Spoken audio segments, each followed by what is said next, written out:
Ladies and gentlemen, Healthy Criticism here. You know that we're still safe and hell has not frozen over, because I am covering a base building game again. It's not quite a city builder, it's more of a base builder, colony, sim / management game. This is Mind Over Magic. It is developed by Sparky Pants and published by Clay Publishing. Now, there's a little bit of interesting concept. It's a 2D base builder, kind of like Terraria, if you would. With a little bit of a turn-based battle element in it. It's pretty interesting. So I want to hit the start new game after I go through the settings initially. Settings are not that crazy. You have some audio options here. You got the master volume. You have separate volume sizes for everything, which is pretty nice, you know. Graphic settings, there's not much here, but I don't think there needs to be much here. I would like to see a little bit of a quality downgrade option for those computers that are basically microwaves, so they can still play the game. But as far as I'm concerned, I haven't had any issues with my fairly overpowered computer. Got full screen window. You can choose your display, which is really nice. Not many games have that. It's always nice to see. Some games launch from my secondary monitor for some reason. Resolution, quality, target FPS, VSync, brightness, and seasonal theme.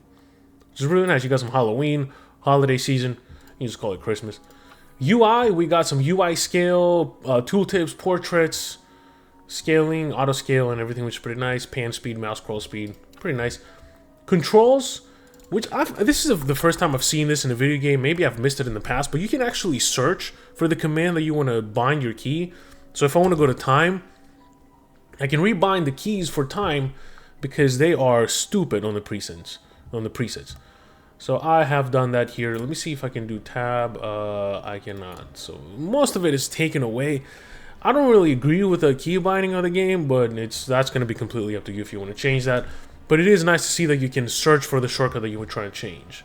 You got some gameplay options here. It's going to be a lot, right? You can choose to auto pause on very important things that are happening in your game. Fungal blooms, add death doors when somebody is dying. And I want to highlight a feature of the game that is significantly useful to me as somebody that hasn't played this game before. If you hover over something and you don't know what it is and you wait for a few seconds, right, you're going to see a little circle on the window that pops up that describes what it is. Once that circle is there, you can actually hit on go hover on the underlined option, and then it's going to give you even more definitions about what all these are. You will become dead, right? So dead is underlined. You can go there. You can dead mages will leave behind a corpse that removes luxury and negatively, and then you can find out what luxury is.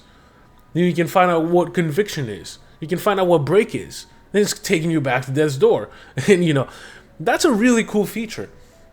I don't understand why more games don't do that. It's very complicated to do, but it's really, really nice. You can find out what 8 is. You can find out what starving is, what it does to your people. Really, really, really good.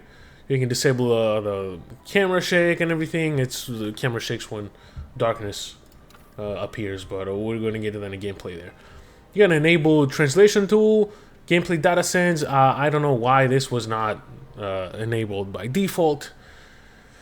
Nobody respects our privacy anymore, but that's the world we live in, right? We can do whatever we can. Twitch integration, if you want to do the external application for Twitch. And worker thread count, 23. Not good. Not bad. It's pretty good. I'm going to resume here. Music stops when you're in the settings menu. I did say I was going to start a new game to show you what it looks like, but I can actually show you what it looks like while in the game, because we're going to go into settings. Well, actually, we're going to go into difficulty. You can change anything you want about the game, about the difficulty, which is insane, right? You cannot change how many people you start with. You can only start with 3. However, you got the presets. You got easy, standard, and hard, and you can just change whatever you want. You can disable event types. Some of them are bad, some of them are good. Most of them are bad. Keep in mind that if you disable the fungal blooms, it's not gonna disable the mushrooms that show up if a room is dark. I'm gonna hopefully address that before losing my train of thought here after we get into gameplay. You can do enemy HP, Enemy damage, you can go to low, you can go to high, very high, extreme. I think standard is challenging enough. If you follow the guidelines for the leveling, you don't have to be over leveled to fight your battles. If your people meet the level requirement for the game, you should be good to go. And you can just change everything. You can enable Iron Mage save mode, where it actually disables manual save slots, which is pretty good. And yeah, you can change the architecture style. You can change anything you want. And now with all of that out of the way, this is Mind Over Magic. This is my base, my humble base. This is the underschool, is what they call it. And the premise of the game is simply just build rooms, do stuff in them, and progress through the story. Alright, there it is. Have a good one. It's a little bit more to it than that. So, as you can see on the top here, I have my staff, and then I have my students. There's certain tasks that students cannot do. Well, a lot of tasks that students cannot do. And there's a few tasks that staff cannot do, like taking care of your animals. So, make sure you always have a few pupils in your capacity and not graduate all of them into the staff requirement. So how do you recruit students as a staff member? So this is my auditorium. It's one of the many rooms here. As you can see, I have my major study, I have my workshop, I have my dormitory. Each room serves a certain purpose, and the best way to explain that is by hitting F1 and going into the rooms, and then you go into the book of rooms. So you have your classroom category, you have your bedrooms, you have your dining rooms, you have your workshops, rec room. This is a really important one, by the way. You do need to have a decent rec room in order to get your people happy enough to carry over the tasks. You have medical rooms, ritual rooms, relic rooms, dragon rooms, and miscellaneous. Now, this is going to be all very late game, the dragon room, of course. But let's take a look at the workshop here. So, actually, would be the ritual rooms. So I have an auditorium, right? These are the requirements that I have that you need to meet to have the auditorium. In order to turn it into a great hall, you need to have all these requirements met. Same thing goes for the classrooms, same thing goes for the workshops, and the research room is under the workshop here. So you can see, you go to major study, you get a boost on research rate. In order to progress through higher tiers of research, which you can find down here or by pressing F5, you're gonna have to be able to upgrade your study. So let's say I want to go and research, what is this, under lock and key, which gives me large chests. I'm gonna have to add this into my queue. Now it's really nice that it has a queue system instead of just one research at a time. Well, it is one research at a time, but you can actually have it queued up so you don't have to keep paying attention to it all the damn time.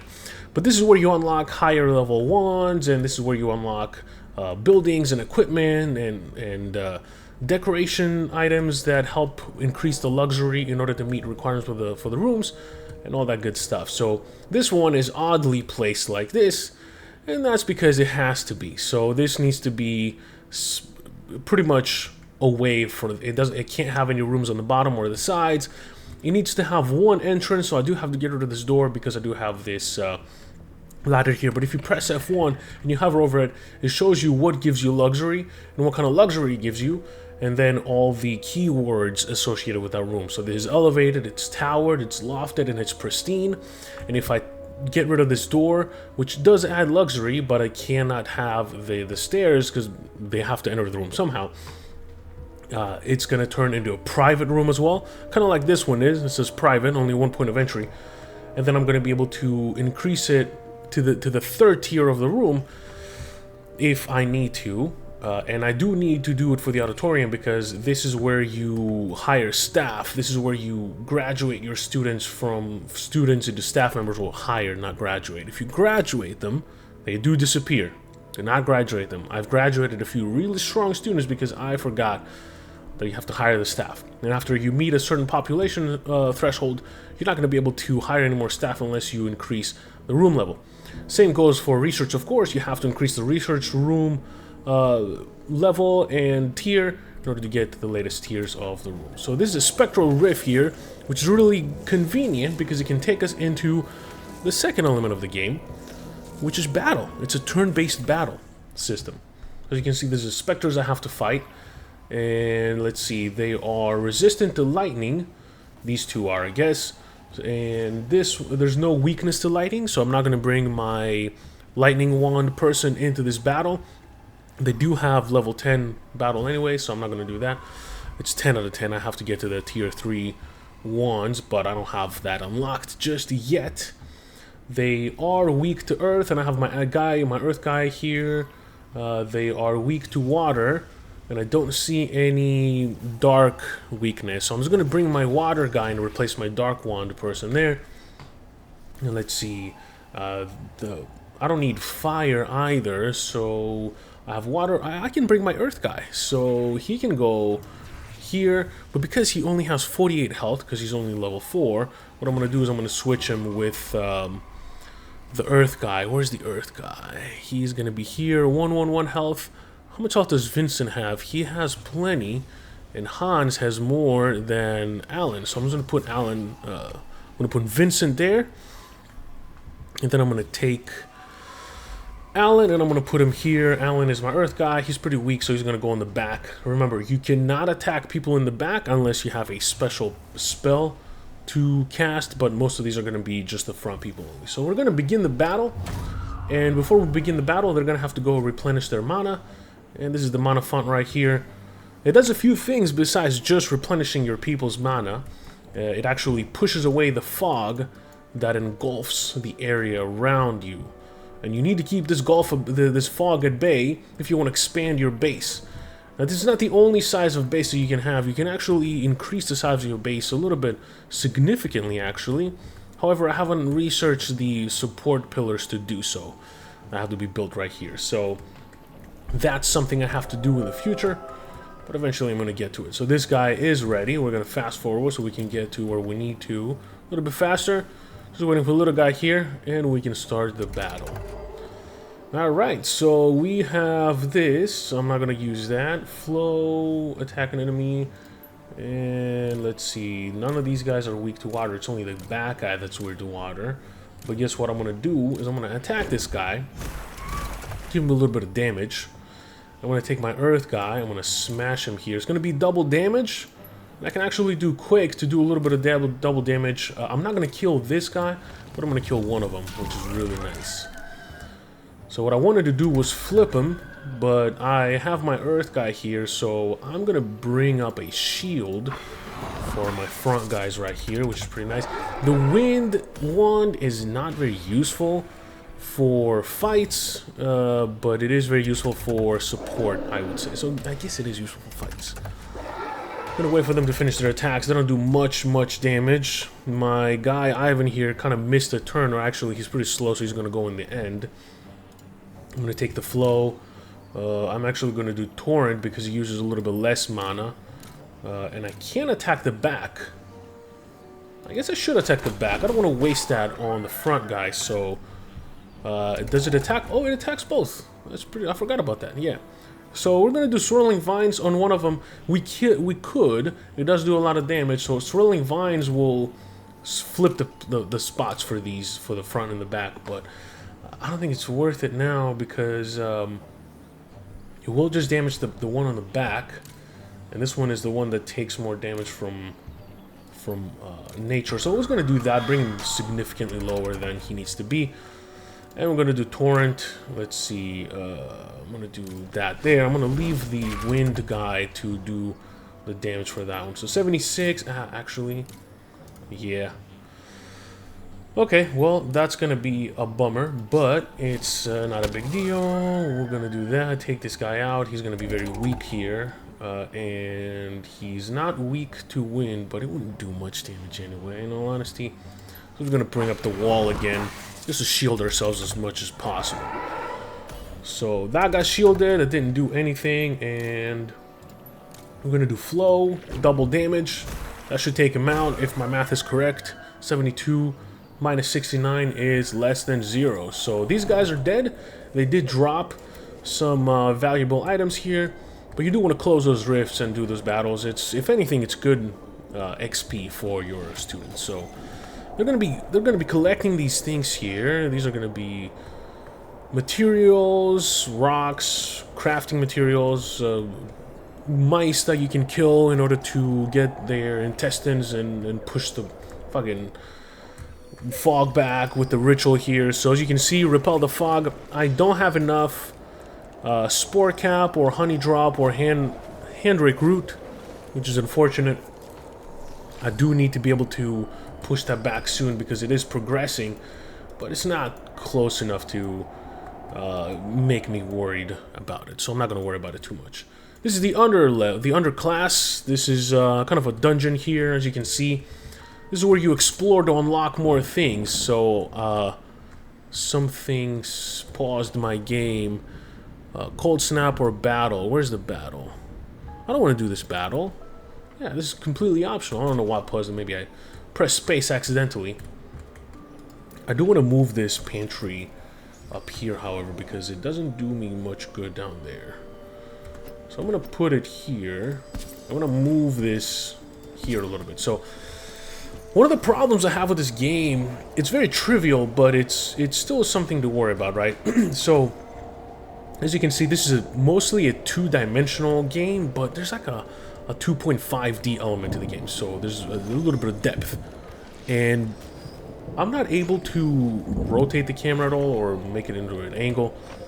So it's really hard to choose items in the back. So for example, that bed on the back, it's not easy to click sometimes in order for me to move it. And let's see if I want to move it and put it right here. I want to take this one and move it, and somebody's on it right now. I can't do it. It is a little bit of a challenge. There's going to be some lightning effects. I love the music and the sound effects in this game. They're really well made. So definitely don't mute this game and watch a stream in the background. This is a nice one to listen to. However, this is going to be interesting as well when there's a lightning storm coming. Skull of the Tinker level reached. Okay, that's pretty nice. You need to have the lightning rods installed on your roof, otherwise the lightning is going to damage your roof and eventually destroy your building there. So possible break. This guy is on break every fucking day, and he's getting on my nerves about it. So you can click the status and conviction here. You can see hated using water. I'm about to demote you to nature beast, my guy. You're really annoying. Same with Hans here. Hans keeps losing his conviction, and it's a little annoying. But yeah, don't use water, man. If you hate using water, just don't use water. You know, Craven Recreation. This room is still a school room. I need to be able to turn this into a recreation room. Something is leaking in here too. That is very interesting. It's 26 out of 50. Okay, I need to expand my roof somehow. So let's see if I can. I'm gonna try to build my roof. No, it cannot. It cannot go. It's not gonna work. So you can't do it that high. But this is the building menu. You have the construction, you have furniture, crafting, all that good stuff. You have the luxury items here. Certain rooms require certain types of luxury. You can see all the ones that I've unlocked so far. Exterior, lightning rod, of course, and there's going to be a support beam that I can add in the future, but that's probably going to be under construction here. Yeah, support, small arch support here. I have a bunch of them, but they don't really do too much. You do need to expand at some point, so that's going to be the way to do it. And then you have other exterior stuff that you can do, and then shrinks. These are items that I've shrunk. The emerald statue, I can place it somewhere. I need to read up on what it does. Available for, emerald statue. I think it's just oh, adds luxury, peaceful luxury plus 30. That's a lot of luxury to add. Holy crap! And then I have a small rug here that adds basic luxury and scholarly luxury. So that's pretty much the main point of the game. You build your base up top, you change the rooms, and you turn them into a higher tier room in order to progress through more thresholds and advance. You have I have my alchemist station here that crafts potions. I don't have that many potions unlocked. I only have potion of recharging and potion of rejuvenation. I should probably have my guys carry a bunch. So Vincent has a lot of health. Ivan probably needs a potion, so he can hold the potion of rejuvenation, so he can go equip that right now. Fiona has a lot of health. Yvette has a lot of health. Alan should probably carry a potion of rejuvenation as well. This guy has 213. Oh, Hans is going to be the last one to get the potion of rejuvenation. So now that this is done, this here is going to start making more potions, and I believe it's broken. That's why it's not working. And it's probably because there's no roof here. So I need to figure something out for this because it's leaking water and it is damaging everything. So that's going to have to be addressed here in the future. That's going to be another project for me. Maybe I have to move the room and put it in here somewhere. So I'm going to figure out how to do it. Other than that, I believe I've covered most of the game's core mechanics.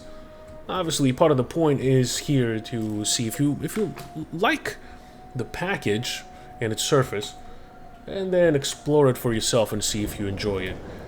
I think this is an excellent game. I have over 10 hours right now, and there's probably no end in sight, if we're being honest. So I'm probably going to keep playing this. I do have to not let it interfere with the game I have to play for next week.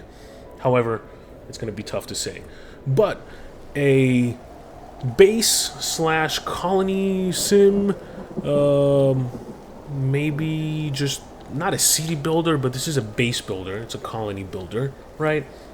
With a turn-based battle system that actually makes a lot of sense. Sign me the fuck up. This is 25 bucks. I bought it in the Steam spring sale for probably around $15-18, and it was absolutely worth it. This game is fantastic. It's unique. It's 2.5D. It's not exactly 2D. You do have the three-dimensional elements in this game for your rooms. And the bigger you make a room, the more stuff you can add to it. But this is already kind of crammed right here. I'm going to have to redo a lot of this stuff. So, that being said, this is Mind Over Magic. Again, 25 bucks. If you like what you see, check it out. Hope you found this useful, and hope to see you in the next one. Peace.